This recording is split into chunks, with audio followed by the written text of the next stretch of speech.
What's up, guys? Matt Brown here for TheLines.com. Let's talk some Thursday night football, Commanders and the Chicago Bears. As always, everything we do, absolutely free. So go ahead, hit that subscribe button down below if you want this preview NFL and down to Thursday night football preview. We'll take you to this, but absolutely free. And, look, trying to make the best of it is what we're doing here.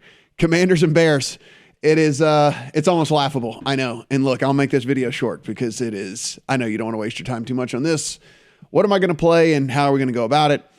Here we are sitting right now. You can see this thing is flip-flopped between one on each side multiple times. I don't know if it will fully get back to one in favor. In favor of the Bears. You can see it is a pick 'em, at least at Caesars. It's one in favor of the Commanders here. Total sitting anywhere 37.5 to 38. The Bears have been a point favorite. It's been a pick. It's been the Commanders at one. It's been the Commanders at one for a little bit longer now, so I don't know if it'll fully flip back to the one for the Bears. But anyway, I did at least want to let you know how this line has kind of gone as we were looking at things. I'll shift down here to the injuries. As you can see, nothing major on the Chicago side of things. On the Washington side of things, they are going to be without Logan Thomas. They are going to be without Jahan Dodson as well in this one. So not going to be with two of their pass catchers. That said, still have Curtis Samuel, still have Terry McLaurin, so not a huge thing for them. Sit this here on their statistics so far. This is Chicago's offense versus Washington's defense here.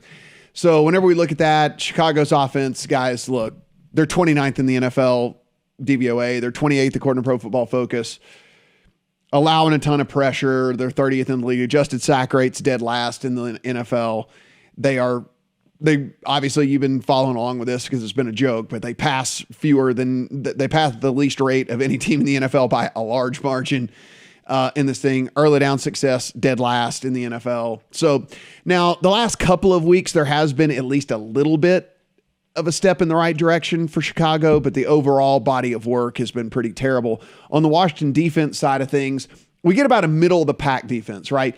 19th DVOA. If you kind of look, they do have a wheelhouse, which is much more of a run defense than a pass defense. Run defense, they're actually fairly good, kind of in that realm where you might look at them and by the end of the season we go, oh, did they actually have a good run defense or whatever? Pass defense has been trash, but they have been getting a decent amount of pressure. Fourth highest pressure rate in the NFL, which is pretty big going up against Justin Fields, as we know, who just doesn't do a ton well right now in everything. Scroll a little bit further, Washington's offense versus Chicago's defense, which is another bad offense. Washington offense, 30th DVOA, 23rd Pro Football Focus. If we look, offensive EPA, they are 28th in the NFL, 25th in yards per play, 31st in early down success rate. You get the picture. They are doing nothing well. Carson Wentz, the percentage of dropbacks in which he is under pressure, dead last in the NFL. They are allowing a ton of pressure as well. What does Chicago's defense do? They actually get a pretty decent little pressure rate. They don't blitz a ton, but they've been getting a decent pressure rate as well. So Carson Wentz could be is going to be several times tonight under pressure. That's just the way that it's been all season long for the Washington Commanders and Carson Wentz. So again, look, it's two bad offenses, two middle of the road defenses that get pressure is kind of like what we're looking at here. So it's just a really weird deal. Eli gives his thoughts here on kind of how things are going to go. We are actually simpatico in this one. Look, I don't love it. I'm going to play the Commanders very small. I'm going to play them on the money line as well because we're not going to deal with that pesky 1 point. Look, you can go to Caesars, you can get the 110 anyway, or wherever your book of choice you can see. It'll be a couple more pennies, and then you don't have to worry about that 1 point getting in the way. So just play them on the money line for sure.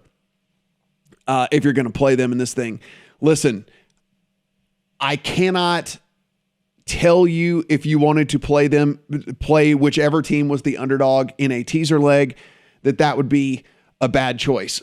I can't do it because it's these two teams. That being said, look, this is the perfect situation, right?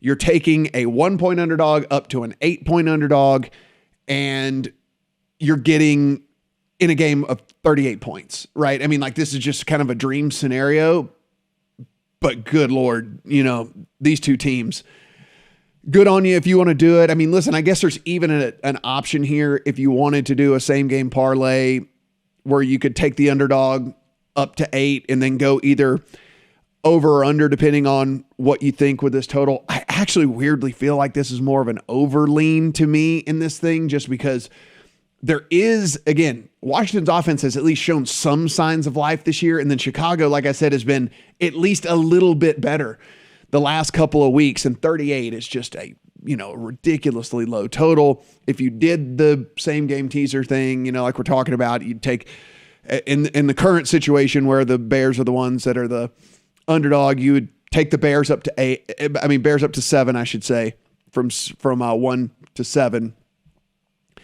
And then you'd get the 6 points. And so it'd be like over 32. But, again, we're just trying to get creative to make some bets in what is going to be, a pretty bad game all around here. From a prop standpoint, look, I have Carson Wentz projected at like 242 yards in this game. So not a massive edge to the over, but,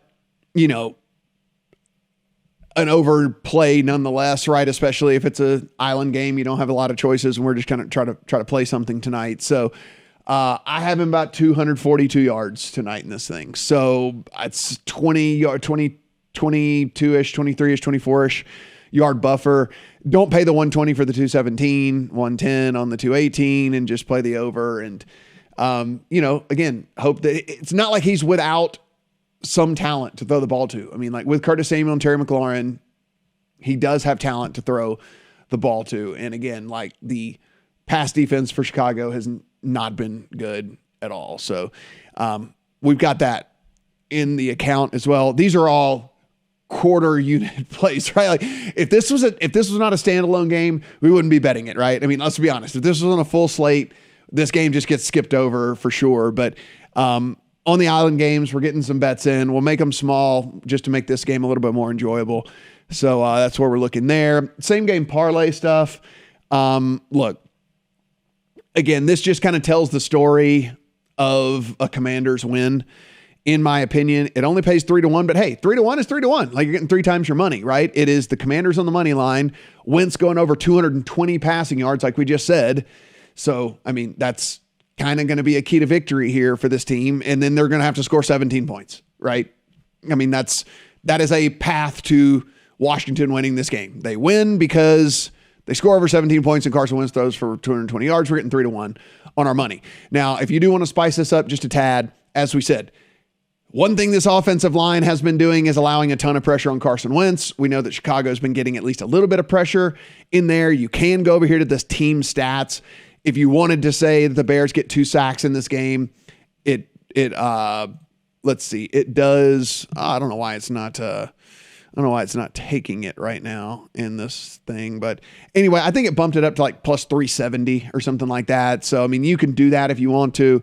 But a 3-1 payday is still pretty good, right? I mean, 3-1 is 3-1. You're getting 3-1 on your money. So I don't think that's a bad thing at all. Again, guys, kind of a stinker of a game. Going to be playing this very, very, very low just because, it's an island game. We want to have some action. We're going to be watching it anyway, but for the most part, Washington money line.